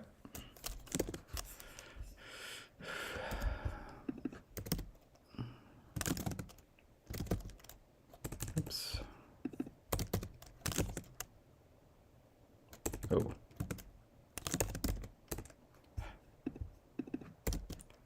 Okay, there we go. All right. Here are your 4 options. We have zab, thadi, many. That's going to be stress on the first syllable, and chlif. The partitives are going to be zabu, thadu, menu, and chlifu. Can I hope Minnie wins? Because that just reminds me of Minnie. My mini-me. This is the word for child. By the way, my parents are currently in the Netherlands. So they are they're on a Rhine cruise, a Rhenish cruise, and starting in the Netherlands and following it on down. The first thing I told them was, of course, they had to try croquetten, but they had on the thing, they had bitterbollen, which is the same thing. So they tried that. And of course, one of the first sets of photos we got were tulip fields. I was a Dutch comedian. Yeah. I was like, who specifically talked about that? But it was, we had seen a Dutch comedian. Well, really, sorry, no, not a Dutch comedian. A comedian who learned Dutch because their partner was Dutch and they now live in the Netherlands. And in Amsterdam, I believe specifically. And one of the things they were joking about was like the tulip fields that all American tourists go straight to, and that like literally no person who is actually from the Netherlands have ever been to this particular area of tulip fields, which I believe is actually by the airport somewhere. Yeah. And so like nobody who actually lives there ever goes there. It's really just there to exist to attract tourists. And so yeah, that was I think where they went, perhaps. Probably. Before they started the cruise. Okay, the voiceless does stay. Sorry, I didn't put the voiceless in there, so it is Penny. Yay! Okay. Yeah, the Kirchenhof.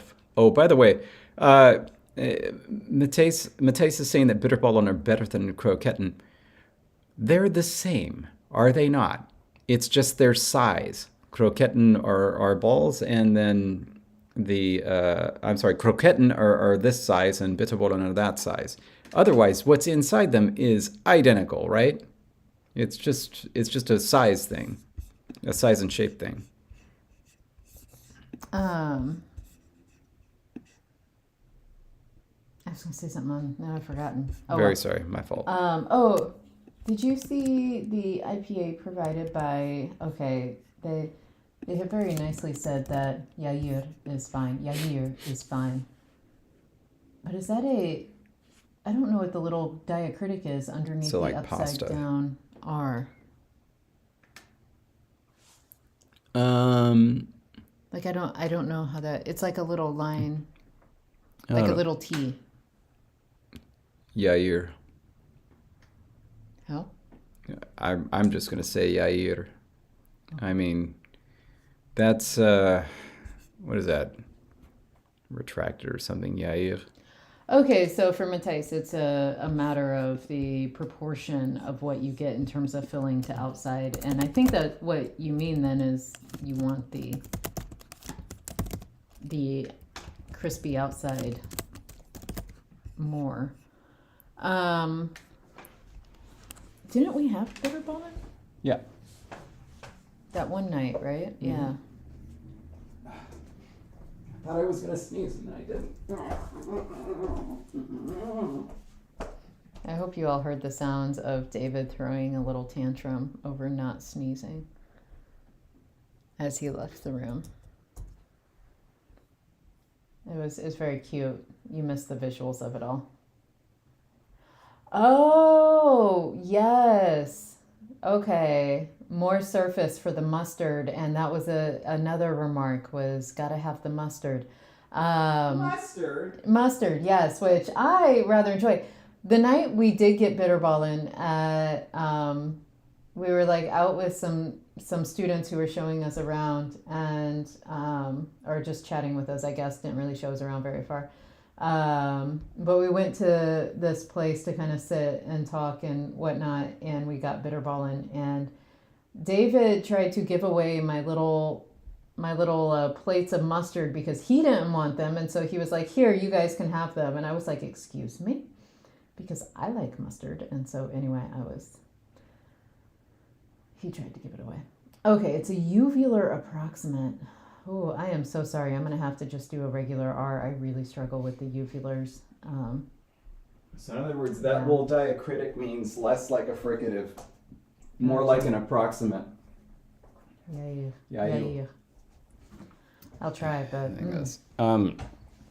By the way, first time I was in the Netherlands, I was told that what you do with kroketten is you get the bun, you split it in half, you put the kroketten in, you mash it up and eat it like a sandwich.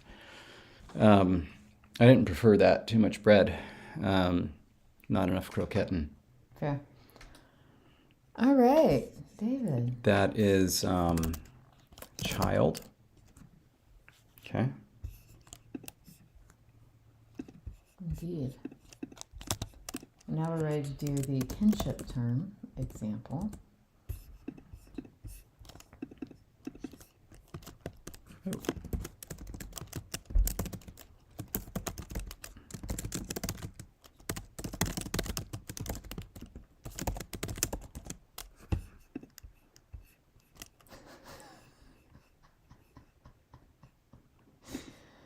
Oh, Carl.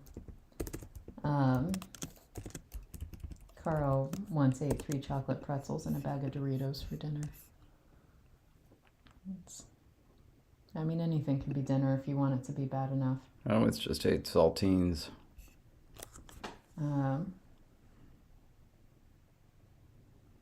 Just a sleeve of saltines. All right, David. It's 3:44. Mustard is one of those things where it just makes everything taste like mustard. It is a flavor negator. It's a flavor to be had. You know how like salt, You might call it sinapi. like you can get uh, salt, like, there can be too much salt, definitely. That would be sinapi. I know. There can be too much salt, I but think you geminated that P. it is geminate. I thought it was just sinapi. Shoot, I don't remember. Anyway, so you can have too much salt, but in general, salt enhances the flavor of a dish. Things like mustard negate the flavor. They take whatever flavor is there and replace it with mustard. It's just like onions, for example, or vinegar. You're right, by the way. I so fun. Very good point. Oh my God, we're doing it. Yeah. Oh my God. So as a really random factoid, I like, and David's going to be so grossed out, but I know I've told him this before, so this is not new information.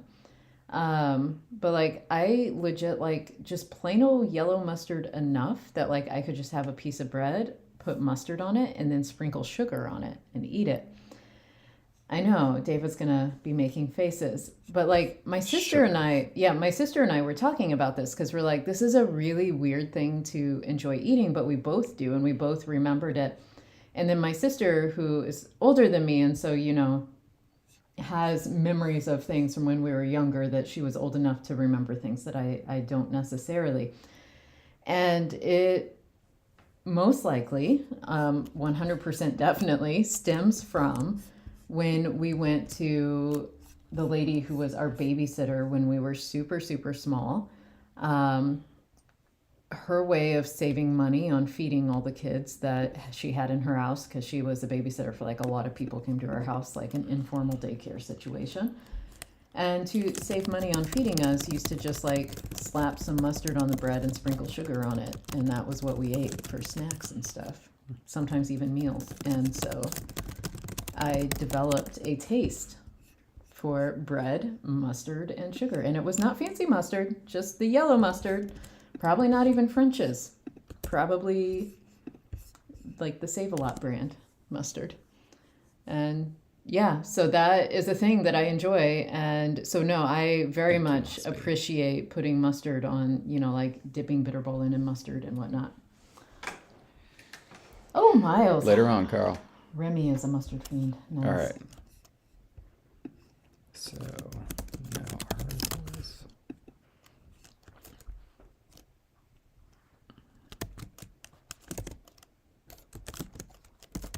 No, I mean, now that I'm an adult, Matthias, and like I buy my own mustards, I get nicer ones than that.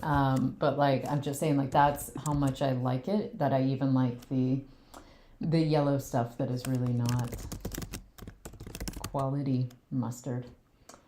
You're right, Miles. The grainier and the seedier, the better. You're absolutely right. David agrees.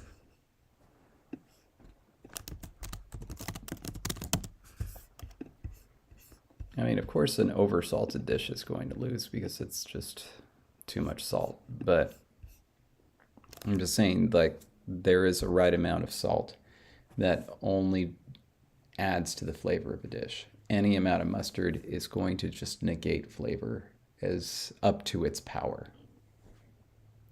It doesn't negate it, it just adds to it. It's a different flavor that it adds, but it adds to it. It's not going to make it taste more like itself, like salt can, but it will make it a flavor profile where you get a mixture. And sometimes that mixture is what it's at.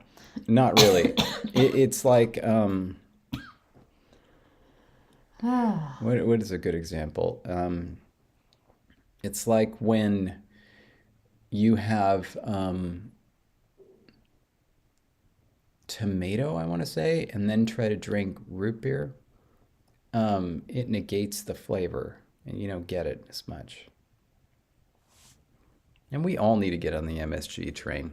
For those of us who are our age or a little older, you will remember growing up with what turns out to be a massive disinformation campaign. I'm going to go ahead and say MSG.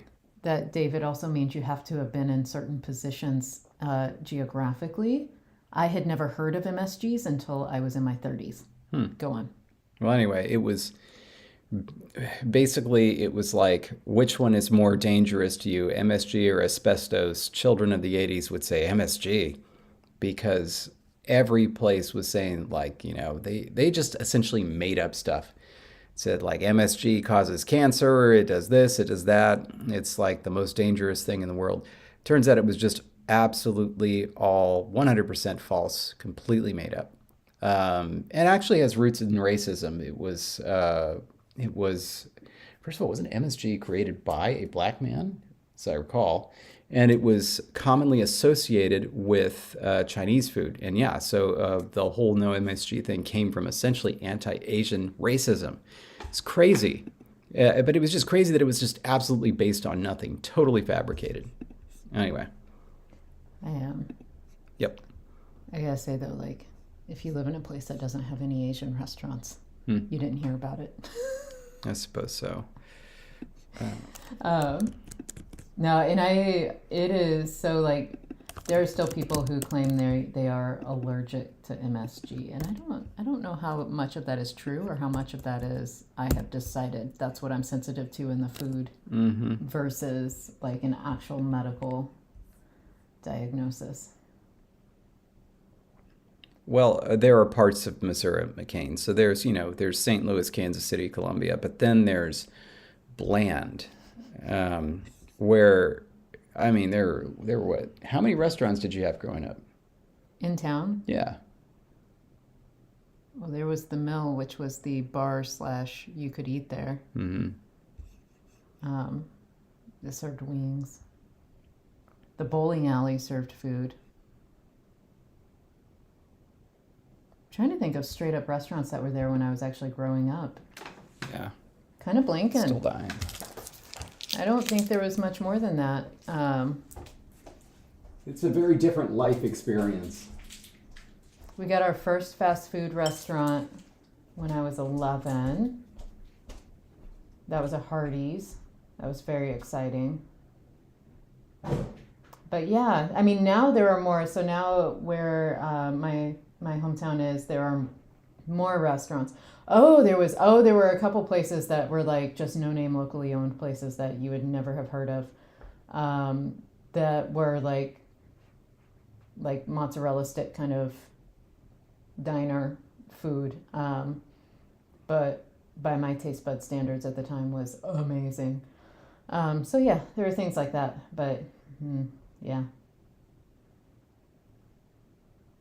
Okay, Tabby. So that I can see. So there is a sensitivity, but yeah, the bowling alley, Matthias.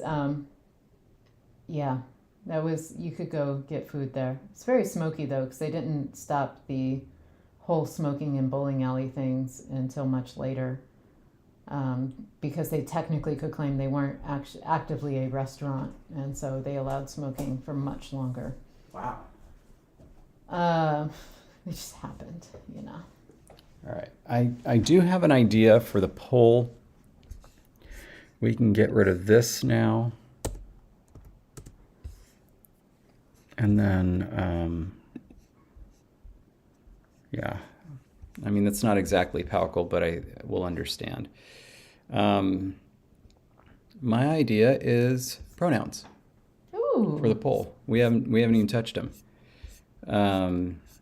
So let's decide on that, and then we can just move on more easily to verbs. I do want to clarify, my hometown by address is 600 people, and the town that we went to, that was like the biggest town of the county that everybody went to if you needed to go somewhere, had just over 2,000 people. So like that's where I lived. And so like when I say small, I mean small, and I also mean surrounded by nothing except other small places.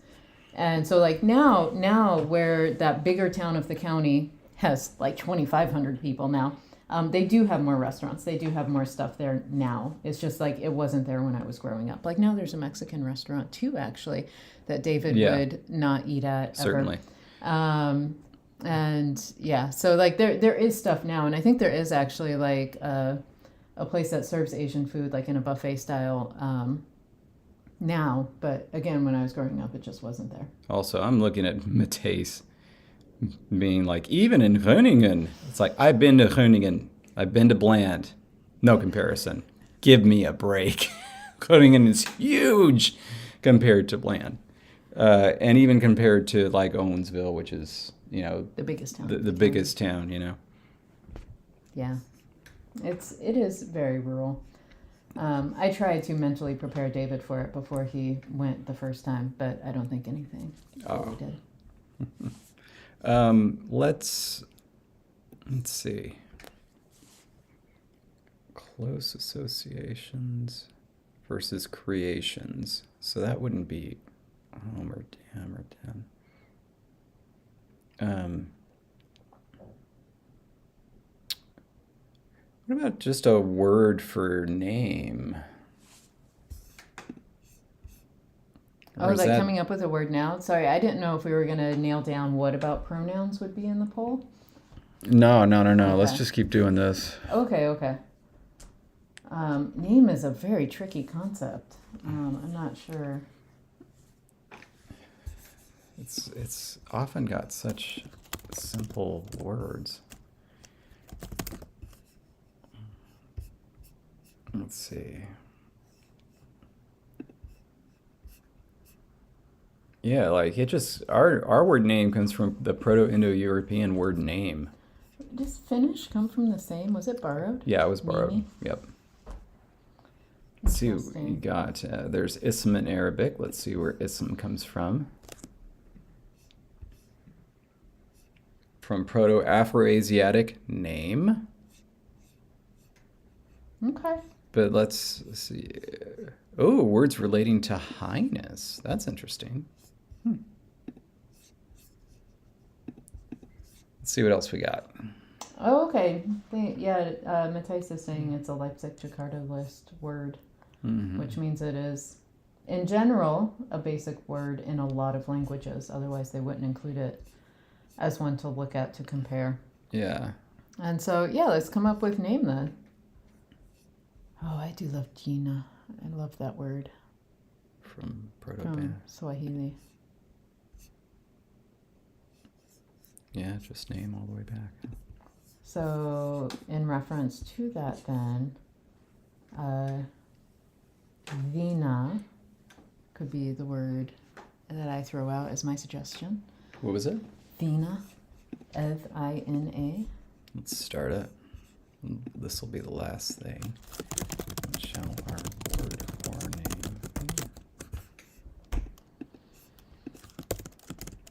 be? You said Vina, right? Yeah, Vina. Does that stick around in the modern? The Vina, yeah, the Ev. Okay. Yeah. Okay. Next.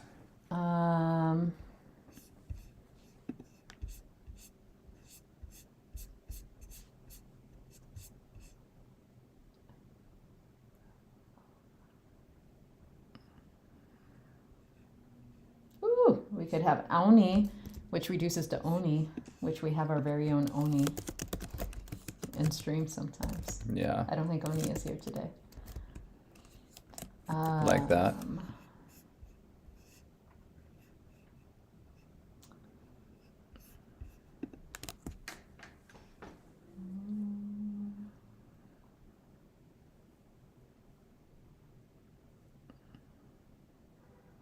Luzu.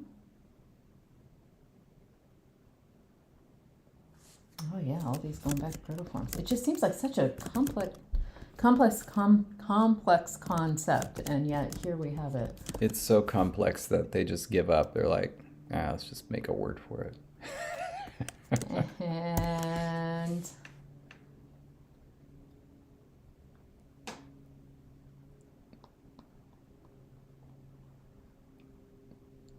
what would happen in a situation like Uti? Hang on. U-L. Hang on. I want to come up with one. Because I have an idea.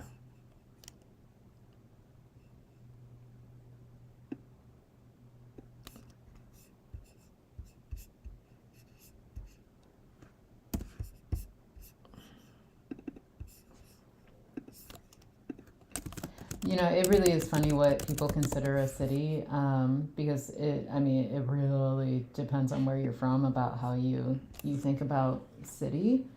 Um, and my definition of a city is obviously very different. And it was so funny because when we were visiting, Europe recently, and when we were in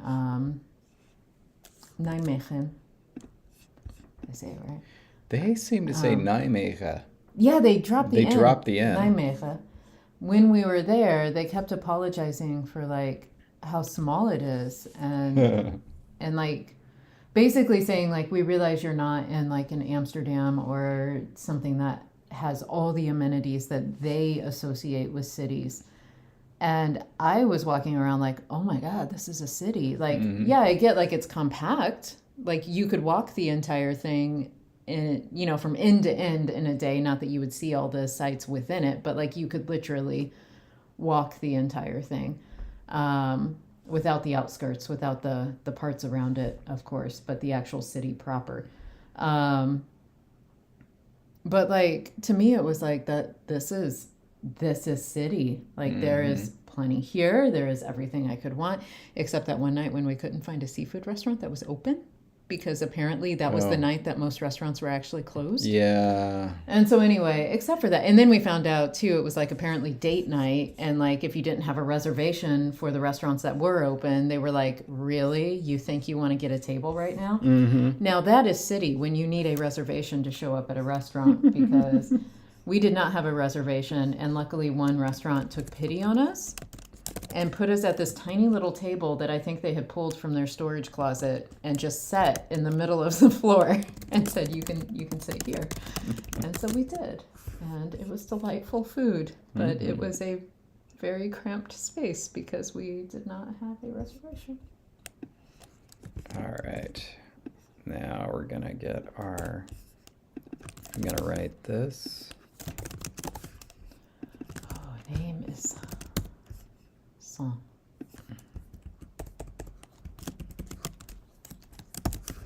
So, when you ask,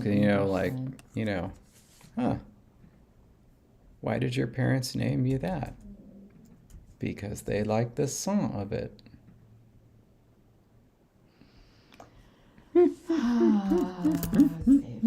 David. Oh, Matthijs, you're just making me laugh even more here. I'm apparently stuck in the pre-1300 European state of mind when it comes to defining such things. Okay, so David, wonderful. You've got that. We know that our poll is going to be something to Pronouns, do with yep. pronouns, and so we're good there. It is after 4, so we need to get going. But thank you all for being here, and stay grammar. And until next time, bye. Bye, everybody.